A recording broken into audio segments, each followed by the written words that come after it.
तो पिछली वीडियो में देखा था यूज परैम्स हुक कैसे काम करता है और इसमें देखने वाले कि अनस्टेबल यूज प्रॉम्प्ट हुक कैसे काम करता है। तो रिएक्ट ने ये जो हुक दिया है ना, ये इसलिए दिया है ताकि आप जब दूसरे पेज पे नेविगेशन कर रहे होंगे यूजर के साथ, तो तभी आप यूजर को पूछे कि यूजर को नेविगेशन करना है सच में या नहीं।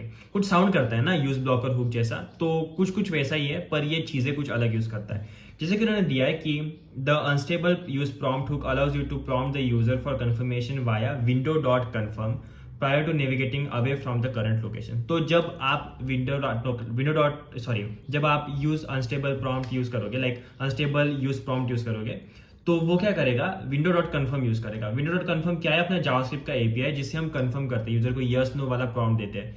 तो वो करके यूजर को पूछेगा कि आपको अगले पेज पे जाना है कि नहीं, और जो भी यूजर रिस्पॉन्स देगा उसके हिसाब से आप एक्ट कर सकते हो उस पर।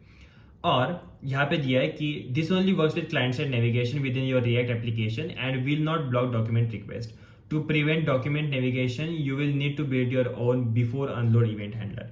तो ये डॉक्यूमेंट रिक्वेस्ट पे काम नहीं करेगा, मतलब जब आपका पेज पूरा रिफ्रेश होके जाता है ना, तो ये काम नहीं करेगा। ये बस क्लाइंट साइड नेविगेशन पे काम करेगा, जो कि एसपीए सिंगल पेज एप्लीकेशन वाला होता है उस पर। Blocking a user from navigating is a bit anti-pattern, so please carefully consider any usage of this hook and use it sparingly. In the de facto use case of preventing user navigation from a half-filled form, you might consider persisting unsaved state to session storage and automatically refilling it if they return instead of blocking them from navigating away. तो अगर आप form वगैरह use कर रहे होंगे ना, तो ये मत दिखाना उनको। वो अगर दूसरे पेज पे जा रहे होंगे तो जाने देना, पर डेटा उनका जो है वो स्टोर करके रखना परसिस्टेंट स्टोरेज में, किसी लाइक योगा स्टोरेज या फिर सेशन स्टोरेज में।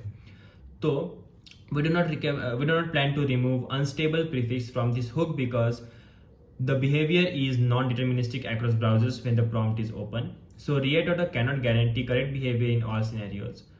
To avoid this non-determinism, we recommend using use blocker instead, which also gives you control over the confirmation UX.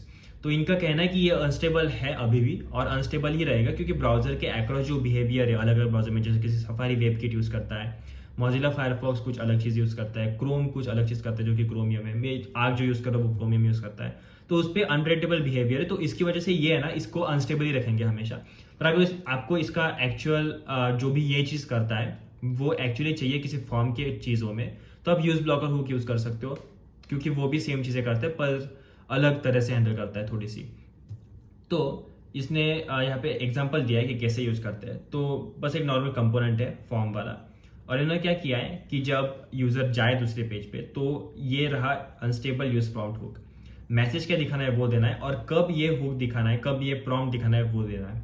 तो वेन पे एक फंक्शन होता है जिसके अंदर अपने पास एक पैरामीटर है जो ऑब्जेक्ट है, और उस पर आएगा करंट लोकेशन और नेक्स्ट लोकेशन, सेम जैसे यूज ब्लॉकर में आता था।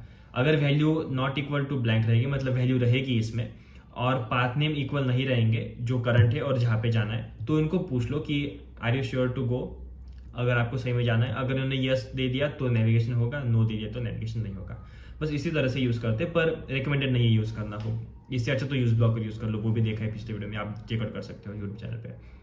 तो आई होप आपको समझ में आएगा कि अनस्टेबल यूज प्रॉम्प्ट कैसे यूज करते हैं और क्या क्या उन्होंने नोट्स दिए हैं हमें एक्चुअली कंसिडर करने के लिए। तो मिलते हैं अगली वीडियो में जहाँ पे हम देखेंगे यूज रिजॉल्व पाथ को। तब तक के लिए थैंक यू, बाय बाय।